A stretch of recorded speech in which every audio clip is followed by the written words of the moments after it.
What's up, guys, and welcome back to another episode in my Football Manager series. This is episode number 13, and today we are returning with a brand new season. Yes, and not only is it any season, this year we are in the Champions League. I'm so excited to get this going.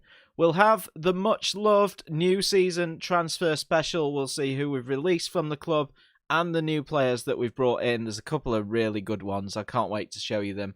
And we'll also play our first game of the Premier League season against Burnley. I'm sure, actually, that we played Burnley in the first game of last season. Did we? We did. Look at that knowledge. And we got a 1-0 victory. I would take exactly the same today. So just the one game in today's episode. Our Champions League group stage starts on the 16th of September, which will come in episode 14. The draw hasn't been made yet. They're still going through all the playoffs and the third qualifying round and all that stuff. So I don't think we'll see the Champions League draw today, but I will make sure that I post it on Twitter before we do episode 14. Links in the description for my Twitter page down below. Make sure you go and follow me. Of course, if you're enjoying the series, please make sure you drop a like on today's video, guys. Subscribe as well if you're new. Press that notification bell. Make sure you never miss an episode. Now, I'm sorry that these videos have taken a little while, actually, to get to Season 2. It's been over a week, but the new FIFA game's been out, so I've been playing that. Make sure you go and check out the Man United career mode as well, if you haven't done so already. Right, so the transfers. Let's have a look at the outs first. We have generated a total of £52 million. I've made sure that I've blacked out all the players that we brought in as well, so that you guys can't see them just yet. But we did generate £52 million worth of sales. We sold Anthony Gordon to Norwich. I mean, he's showing decent potential. He's 19 years old, but this is the second and final season at Everton because I want to lead us into FM21. This series really was only meant to last one season. It was to give me a bit of practice recording again. Czech Tosun has gone to Trabzonspor for £5.5 million. We sold Jonas Lössl, who was on loan at Huddersfield last season. He's gone to Zenit for £3.5 million. Mo Besic also to the same club for £3.8 million. We sold John Joe Kenny to Arsenal. Now, I was in two minds about whether to, because he was out on loan last season. I was in two minds about whether to bring him back or not. And Arsenal just put in this bid, and I thought, do you know what? It could really boost our transfer budget a little bit. We have still got some transfer budget left as well, by the way, so there's a chance we could buy a big player. Lewis Dobbin, he went to Brighton, the young attacking midfield left stroke striker. He went for £3.5 million.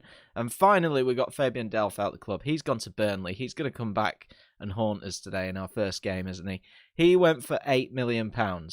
So in terms of the ins, we spent so far, we've spent less than what we've sold. We've spent £27.5 million. We've made some really good signings. I am going to show you these in order of... Let's go for order of excitement. That's what I'm going to do. And I've tried to prioritise certain positions in the club. So the first one that I'm going to show you is... Let's go for this one. So first one in is Raul Gaudinio, who is a Mexican goalkeeper. And I looked at his attributes and I thought, this guy's actually really good. He could really push Jordan Pickford this season. Now, I like Jordan Pickford a lot, but he does make the odd mistake. And he's going to be in. He's in as an important player. We might have to do a bit of a 50-50 split between the keepers this season, but he's really, really good. 19 reflexes, 17 throwing, 15 rushing out, 16 kicking.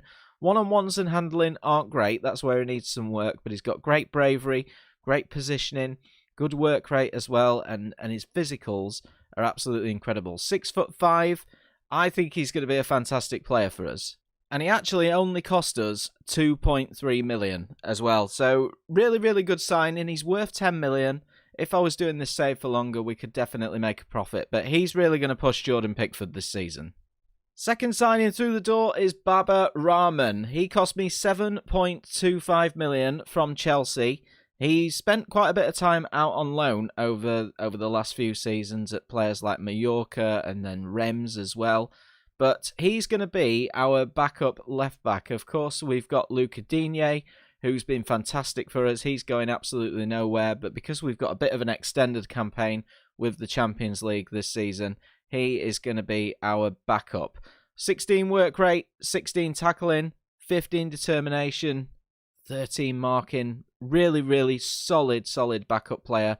26 years old as well. Really like his attributes, so looking forward to see how he gets on. We did have to overpay for him a little bit. We could have got him for about 5 million, but due to the rulings on foreign players, he wouldn't have got a work permit unless we are basically offered a certain amount of transfer fee and a certain amount of wages. So that's why his wages are pretty high for a backup, £75,000 a week, and he probably cost us about 2.5 million more than what we could have got him for usually. But I don't mind that. We had the money there, and he's a solid backup. Now, our third signing is on the opposite side. A right back, Kevin Umbaugh. Some of you guys may remember this guy from his Newcastle days. And he cost us quite a lot, actually. £18 million. The fee could potentially go up to 25 million. He's going to be our first choice right back. Seamus Coleman's still at the club, so Seamus will probably be the backup this year. I really wanted to keep him around because he's the club captain as well. This guy's going to be the first choice. Seamus is the backup, but again, really good attributes. 12 marking, 15 tackling, 16 work rate, which I absolutely love, 17 determination, amazing physicals, 18 pace. He's going to be rapid down that right-hand side, 15 acceleration, and what I liked as well was the fact that he's actually, for a fullback, he's got really good crossing and really good dribbling, so he should link in nicely with our midfielders and with Dominic Calvert-Lewin up front, who should have another great season. So let's go on to our fourth and final signing so far. We have got a bit of money left. I'll show you that in a little bit. But this one, this is a good one. I love a wonder kid, but I also love a legend. Our fourth and final signing is Blaise Matuidi on a free. Juventus let him go at the end of last season. He was a free agent, and at first he wasn't interested. I spotted that he was going to be out of contract and he was being released sort of not long after the season ended. Now, the way that the game obviously works, we needed to process through and get to the new season. Once the new season and the fixtures were released, our reputation went up, and then it was established that we were in the Champions League this season. So as soon as we did that, he was interested. Blaise Matuidi on a free. We are paying him quite a lot, 105k a week, and he's only on a one-season deal, which suits us fine because this season is going to be the last season. But look at those mentals. 20 work rate, 20 teamwork, 18 determination, 20 bravery. He is going to be basically our new defensive midfielder. He'll play in this little role here alongside either Tom Davis or Andre Gomez. And he's basically going to dictate the game for us. His physicals aren't too bad either. He's got 16 natural fitness, 16 balance, acceleration 14, and pace 13 is not too bad for a 33-year-old. Obviously, good technicals in the right areas, especially for a defensive midfielder. Decent first touch, good marking, good passing, and good tackling as well.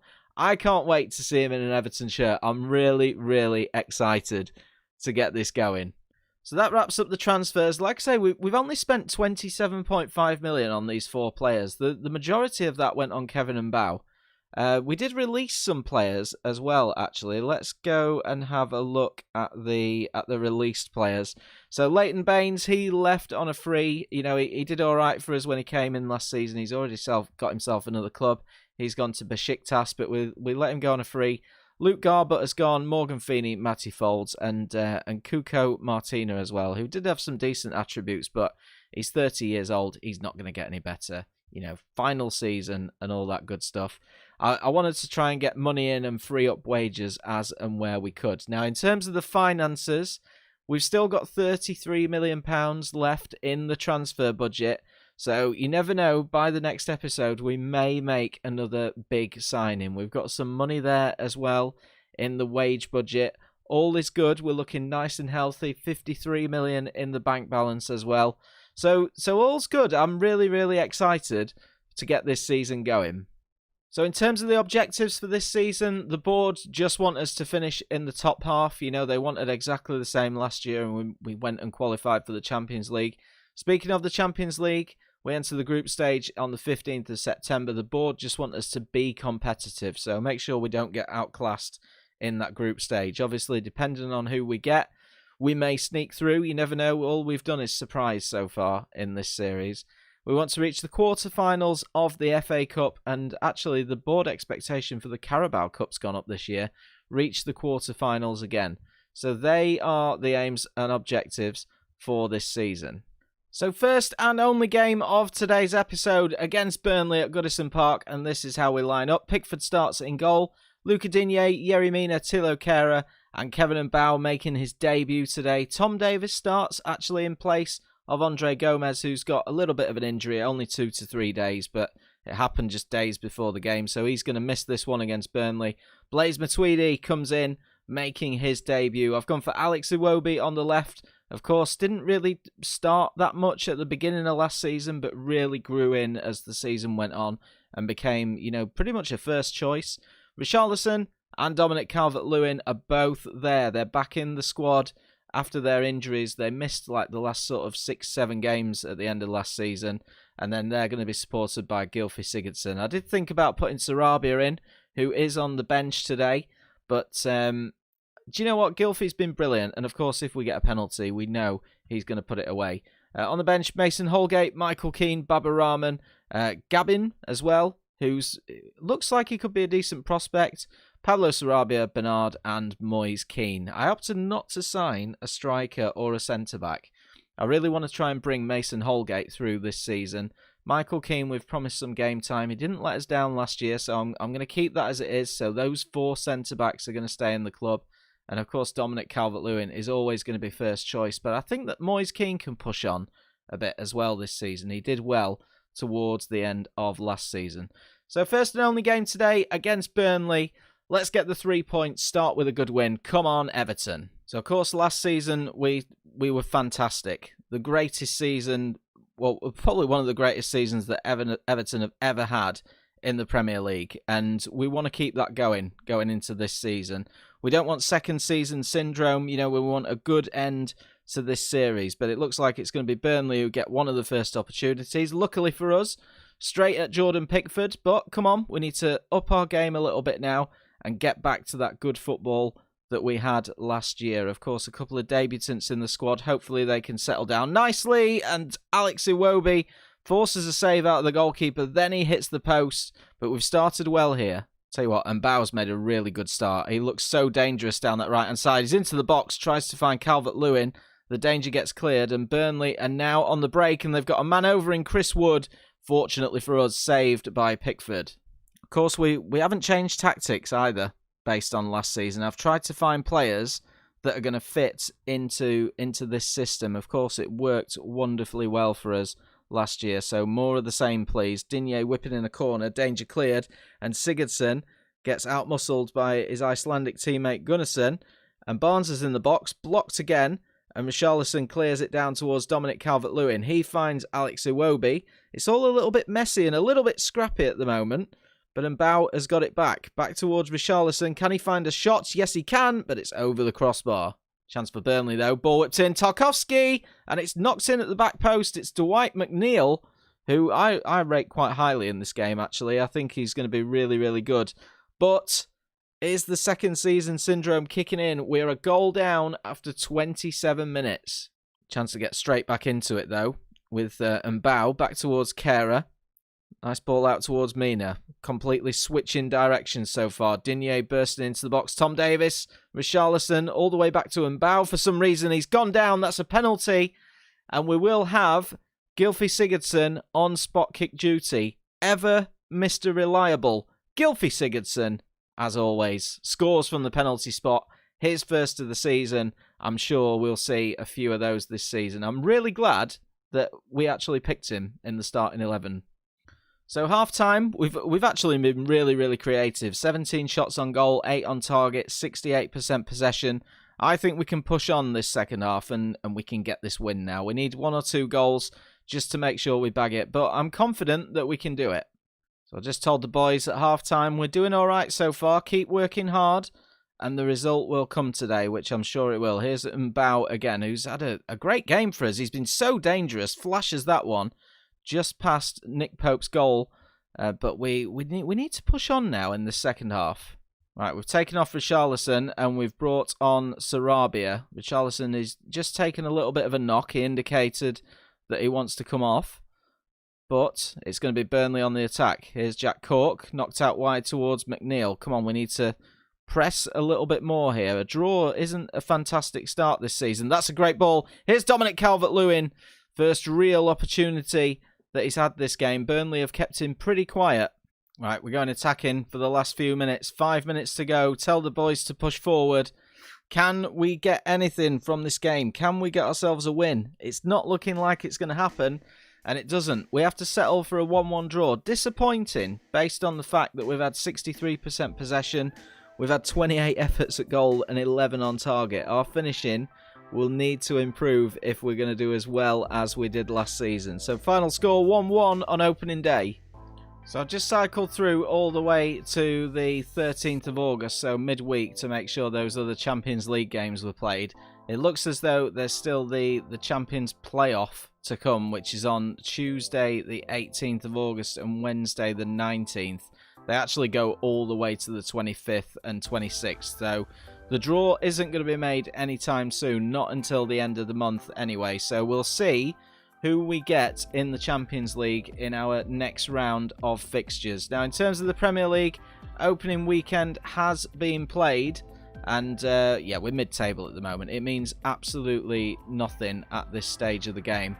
But in terms of some of the other results, obviously ourselves drawing 1-1. Spurs got a 2-1 win against Bristol City. A few draws as well. United sneaking a 1-0 win against Arsenal. Good starts for Chelsea and Liverpool, beating Man City 1-0 on opening day, and Leicester topped the table after beating Nottingham Forest by 4-0. So the newly promoted boys there struggling a little bit. So that was Forest, Bristol City, and who were the other ones? It would have been Fulham. Fulham actually getting themselves a draw so far.